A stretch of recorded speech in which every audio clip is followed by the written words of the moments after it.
প্রবাসী। আসসালামু আলাইকুম। আমি আপনাদের পান্না ভাই বলছি আমেরিকা থেকে। মুক্তিযোদ্ধা প্রফেসর ডক্টর ইমারত হোসেন পান্না। আপনারা জানেন আমি ৩৬ বছর যাবৎ আমেরিকা প্রবাসী। আমি আমেরিকার একটা সরকারি বিশ্ববিদ্যালয়ের প্রফেসর। এখন রিটায়ার করেছি। আমি বাংলাদেশেও একটা কলেজের প্রফেসর ছিলাম, বক্সিগঞ্জ কলেজ, শেরপুর জেলায়। আমার আজকের ভিডিও প্রবাসীদের নিয়ে, বাংলাদেশ সরকারকে নিয়ে, প্রবাসীদের নিয়ে, বাংলাদেশ সরকারকে নিয়ে। প্রবাসীদের সম্বন্ধে আমি কি বলতে চাচ্ছি? আমার প্রথম কথা, আমি প্রবাসী ভাই বোনদের কাছে কৃতজ্ঞ।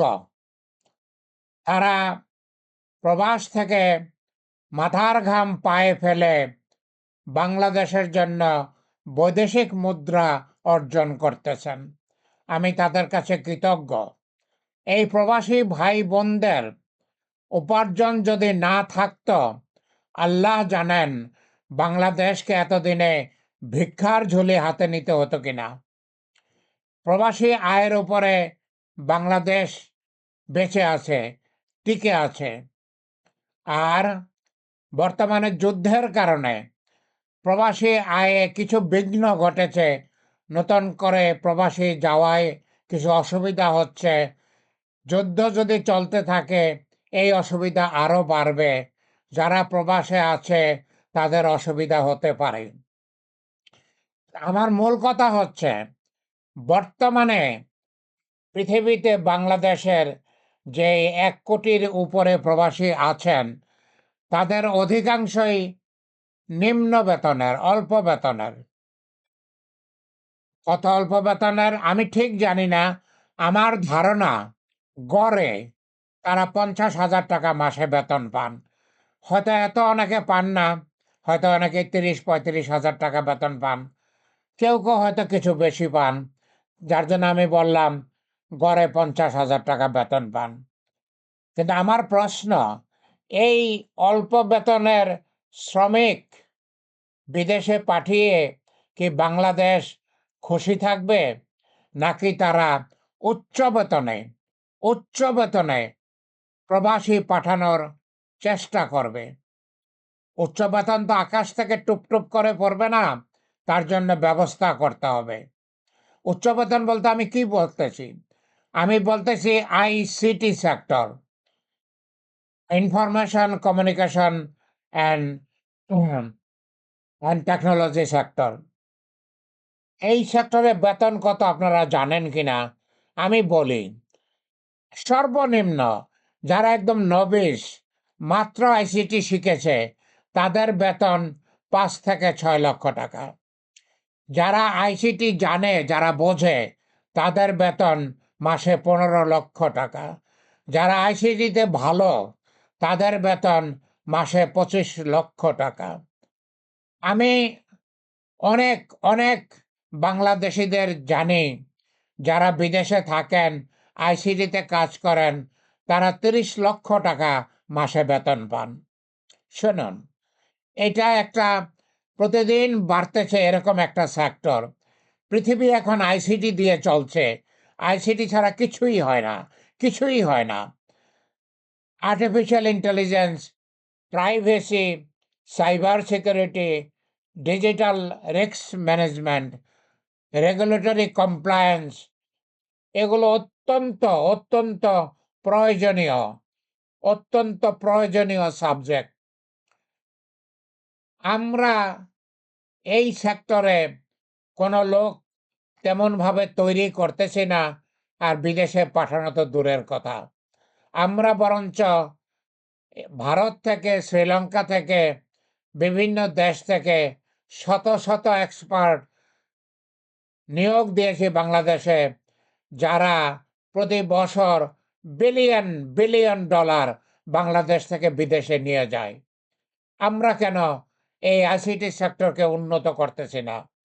বাংলাদেশের বিশ্ববিদ্যালয়গুলো কেন এখনো পর্যন্ত সেই অপ্রয়োজনীয় কিংবা যার কোনো ফাইন্যান্সিয়াল ভ্যালু নাই তেমন সাবজেক্ট বিশ্ববিদ্যালয়ে পড়াচ্ছে? সেই ইতিহাস, সেই ধর্মের ইতিহাস, ইসলামের ইতিহাস, আরও অনেক সাবজেক্ট আছে। বলে সেগুলোর প্রয়োজন আছে, সেগুলো পড়াবে, কিন্তু সেগুলো ডিপার্টমেন্ট ছোট করা যেতে পারে, আইসিটির উপরে জোর দেওয়া যেতে পারে। সেটা বাংলাদেশ দিচ্ছে না। বাংলাদেশ আইসিটির চর্চা নাই। কেন নাই? কারণ বাংলাদেশে আইসিটির এক্সপার্ট নাই। কেন নাই? কারণ বাংলাদেশের শত শত আইসিটি এক্সপার্ট পৃথিবীতে আছে, তাদেরকে দেশে আনার ব্যবস্থা করতেছে না। তাদেরকে দেশে আনার কোনো সুযোগ সুবিধা তৈরি করতেছে না। বাংলাদেশে যারা বিদেশে থাকেন তারা আসতে ভয় পায়, কারণ বাংলাদেশে জীবনের নিরাপত্তা নাই। জীবনের নিরাপত্তা নাই। বাংলাদেশের জীবনের নিরাপত্তা যতদিন পর্যন্ত দিতে না পারবে, ততদিন বিদেশি এক্সপার্টরা বাংলাদেশে আসবে না। পরিষ্কার কথা, পেরিয়ড। অতএব বাংলাদেশ সরকারের কাছে আমার অনুরোধ, দয়া করে আপনারা শীঘ্র অনতিবিলম্বে আইসিটি সেক্টরের উন্নতি করেন, আইসিটি সেক্টরে ট্রেনিংয়ের ব্যবস্থা করেন। Artificial intelligence, privacy, cyber security, digital risk management, regulatory compliance, এইসব বিষয়ে ট্রেনিংয়ের ব্যবস্থা করেন। আপনাদের ট্রেনিং দেওয়ার লোক নাই? বিদেশে যারা আপনাদের এক্সপার্ট আছেন, বাংলাদেশি এক্সপার্ট আছেন, তাদেরকে দেশে ফিরিয়ে আনার ব্যবস্থা করেন। শুনুন, আমি আমার কথা বলি। আমি ৪৫ বছর যাবৎ আইসিটিতে কাজ করি। আমি বাংলাদেশে সিভিল এভিয়েশন ডিপার্টমেন্টের আইসিটির প্রধান ছিলাম, কিন্তু চাকরি ছেড়ে দিতে বাধ্য হয়েছি। কারণ কারণ ওরা হাজারে বেতন দেয়, লক্ষে বেতন দেয় না।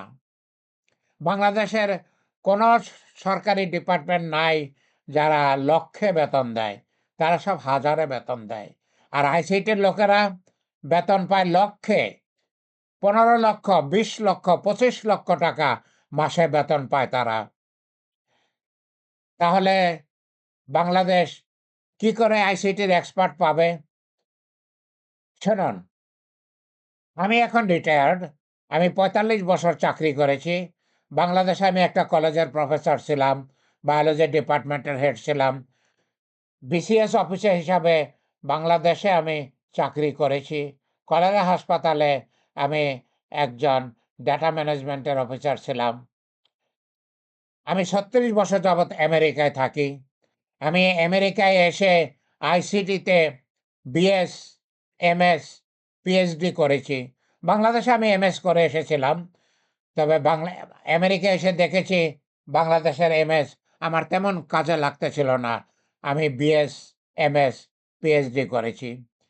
আমি আমেরিকার একটা সরকারি বিশ্ববিদ্যালয়ে, ইউনিভার্সিটি অফ মেরিল্যান্ড, মেরিল্যান্ড গভর্নমেন্টের একটা ইউনিভার্সিটি, সেখানে আমি ১৫ বছর প্রফেসর ছিলাম।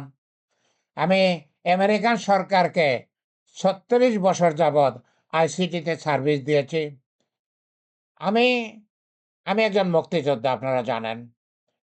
আমি ১৯৭১ সালে ঢাকা বিশ্ববিদ্যালয়ের ছাত্র থাকা অবস্থায় ইউনিভার্সিটি ফেলে দিয়ে ভারতে যেয়ে ট্রেনিং নিয়ে 11 সেক্টরের কোম্পানি কমান্ডার হিসাবে কর্নেল তাহেরের সাথে যুদ্ধ করেছি।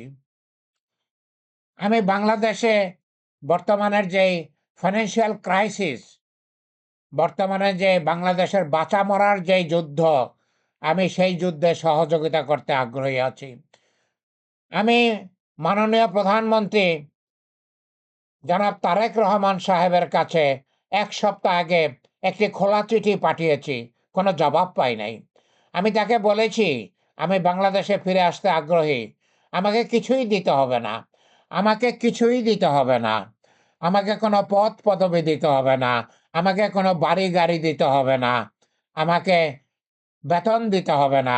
শুধু কি দিতে হবে? আমাকে জীবনের নিরাপত্তা দিতে হবে। আমাকে যদি জীবনের নিরাপত্তা দেন, তারেক রহমান সাহেব যদি চান, আমি বাংলাদেশে চলে আসব। আমি আইসিটি সেক্টরে বাংলাদেশি যেসব এক্সপার্ট আছেন তাদের সাথে কাজ করে বাংলাদেশে আইসিটি সেক্টরে একটা বিপ্লব গড়ে তুলব, একটা বিপ্লব গড়ে তুলব। বাংলাদেশে সেটাই দরকার। কিন্তু বাংলাদেশ এইসব ব্যাপারে কোনো কুণ্ঠা করে না, কোনো কর্ণপাত করে না। তারা শুধু ক্ষমতা ধরে রাখার তালে আছে। যাই হোক, আমি জনাব তারেক রহমান সাহেবের কাছে যে খোলা চিঠিটা পাঠিয়েছি, আমি চাই জনাব তারেক রহমান সাহেব তার একটা জবাব আমাকে দেবেন। অতএব আমি ভিডিও আর লম্বা করব না। আমি বাংলাদেশের জন্য কিছু করতে চাই। 1971 সালে আমি বাংলাদেশের জন্য জীবন দিতে গিয়েছিলাম। আবার আমি আমেরিকার সুখের জীবন ফেলে বাংলাদেশে আসতে আগ্রহী আছি, যদি বাংলাদেশ সরকার আমার জীবনের নিরাপত্তা দেয়। অতএব প্রিয় দেশবাসী, আমার জন্য দোয়া করবেন। দয়া করে আমার চ্যানেলটা সাবস্ক্রাইব করবেন। আপনারা সাবস্ক্রাইব করতেছেন না। আমার ভিডিও করার আগ্রহ নষ্ট হয়ে যাচ্ছে। দয়া করে আমার চ্যানেলটা সাবস্ক্রাইব করবেন, শেয়ার করবেন, আমার জন্য দোয়া করবেন। আমি আপনাদের জন্য দোয়া করি। আল্লাহ আমাদের সহায় থাকুন। আল্লাহ সহায় না থাকলে তো কিছু হবে না। আল্লাহ আমাদের সহায় থাকুন। আমিন, আমিন।